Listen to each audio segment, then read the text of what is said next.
What's going on, guys? Internet Dave here with a new show. It's an anime review show. I know, I'm original. Shut up while I talk about Panty Stocking with Garterbelt. So I've never been a major anime guy. Seriously. I can fit all the animes I've watched on this one screen. Look, see? Not impressive. But I recently got back into watching more anime and decided, hey, since I'm doing this, why not talk about them? That's why I'm here to discuss Panty Stocking with Garterbelt. So what is Panty Stocking? It's an anime produced by Gainax, most famous for their shows Neon Genesis Evangelion and Gurren Lagann. It follows the tale of two angels who have been banished from heaven and need to earn heaven coins in order to return. And how do they get these heaven coins? By vanquishing ghosts and demons, of course. It's anime. What were you expecting? They gotta be nice to people to get back in heaven? No. Gotta kill some shit. That's what God wants. Now, who are these two angels? Well, they're known as the Anarchy Sisters. The first is named Panty, a grade-A whore who uses a pistol to dispatch her enemies. The other is Stocking, a sugar-craving gothic girl who uses swords. And where do they get these weapons? That's right, they use their underwear and stockings as their weapons. Classy, Gainax. Real classy. In all seriousness, it's a pretty interesting mechanic, but it's totally used as a fan service tool to attract the multitude of deviants that persist in the anime fandom. Let's move on to the rest of the characters. Up next, we have Garterbelt, the other character whose name is in the title. Garter is a black pastor who poses as Panty Stocking's guardian on Earth. He gives them missions from God, as well as houses and feeds them.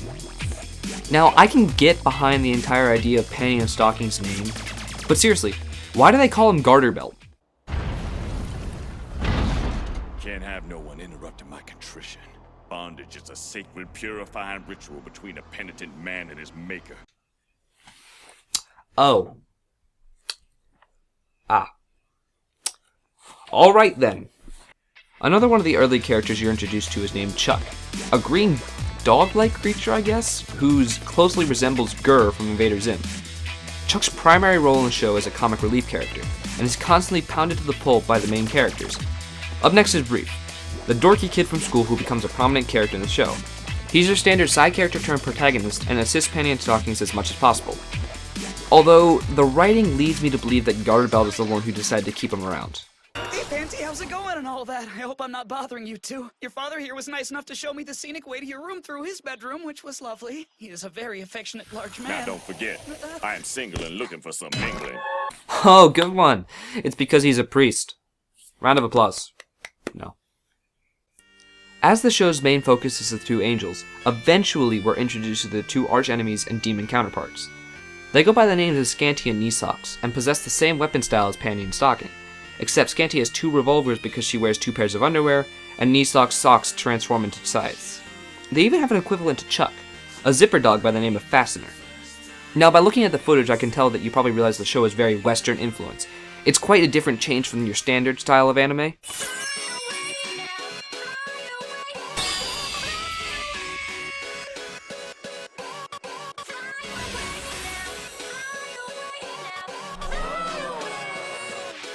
Alright, this is an artistic choice which I absolutely love. It runs through most of the show using this Western style of animation, but certain sequences contain the common stylized art that persists in most anime. There's even some live action segments when the ghosts are vanquished at the end of the episode. Yeah, because we felt like it. One other major aspect about the show, which is kind of implied with the amount of erotic imagery, is the level of adult content presented in the show. Here's an example of a standard episode's dialogue. Son bitch. You heard what I said! I'm not going anywhere with that goddamn waste of space whore! Who the fuck are you calling a whore? Hey, fuck off, cuntbag! I'm so fucking over you! Yeah. Basically, every episode is like this.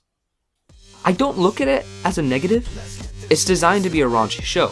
Trust me, there are even a few nipple slips, and I believe there was one scene where you see a low-detailed version of Brief's penis.